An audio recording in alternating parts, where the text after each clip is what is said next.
मी आज बनवत आहे कोल्हापुरी तांबडा रस्सा। आपल्याला वाटण्यासाठी लागणारे साहित्य: जिरे, तीळ, खोबरे, लसूण, कोथिंबीर, आलं आणि पुदिना। ह्याचं आपण मिक्सर मधून वाटण काढून घेऊ।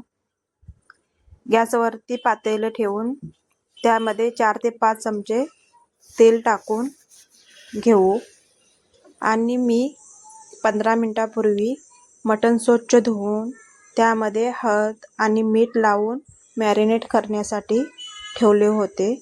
ते आपण आता ह्या पातेल्यामध्ये टाकून घेऊ। तेल छान गरम झालेलं आहे। आपण आता मटण टाकून घेऊ। मटण छान परतून घेऊ। मटण परतल्यानंतर आपल्याला त्यावरती झाकण ठेवून घ्यायचं आहे आणि एक वाफ काढून घेऊ।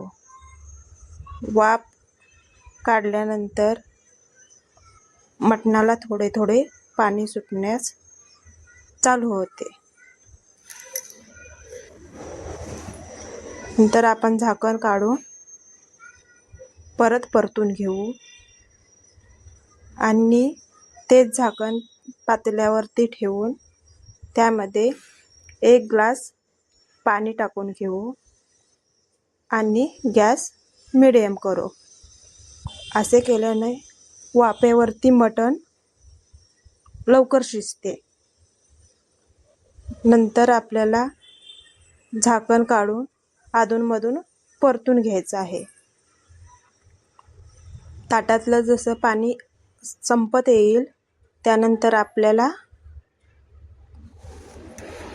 परत हलवून घ्यायचं आहे मटण आणि त्यामध्ये आपल्याला कोल्हापुरी मसाला टाकून परतून घ्यायचा आहे।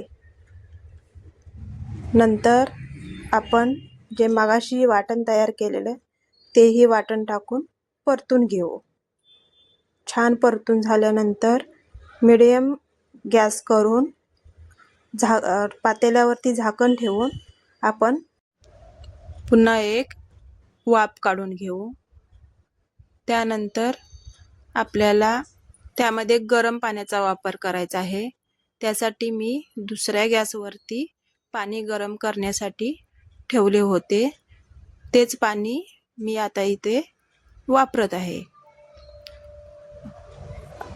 गरम पाणी टाकल्याने मटणाला खूप छान चव येते आणि मटण लवकर शिजण्यास मदत होते। त्यासाठी गरम पाण्याचा वापर करायचा आहे। नंतर आपल्याला ते छान असं शिजून द्यायचं आहे। 15-20 मिनिटात आपलं मटण शिजून तयार होते। त्यानंतर आपण त्यावरती कोथिंबीर टाकू आणि आपला हा तांबडा रस्सा तयार होतोय। हे पहा, आता आपला तांबडा रस्सा तयार झालेला आहे।